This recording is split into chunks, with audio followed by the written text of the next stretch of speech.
আসসালামু আলাইকুম রহমতুল্লাহি ওবরাকাতুহ। বিসমিল্লাহির রহমানির রহিম। শুরু করছি পরম করুণাময় ও অতি দয়ালু মহান আল্লাহ তাআলার নামে। আপনারা দেখছেন প্রতিদিনের হাদিস শিক্ষা পর্ব 24। চলুন প্রতিদিনের ন্যায় আজ আমরা একটি হাদিস শুনে নিই। عن أبي هريرة رضي الله تعالى عنه قال قال رسول الله صلى الله عليه وسلم من أمسك كلبا فإنه ينقص كل يوم من عمله قيرة ইল্লা কালবা হারসিন আও মাশিয়াতিন।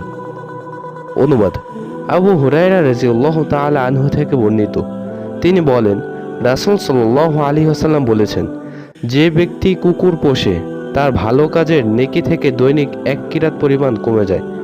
তবে কৃষিক্ষেত ও গবাদি পশুর পাহারার জন্য কুকুর পোষা হলে ভিন্ন কথা। ইমাম বুখারী ও ইমাম মুসলিম হাদিসটি বর্ণনা করেছেন।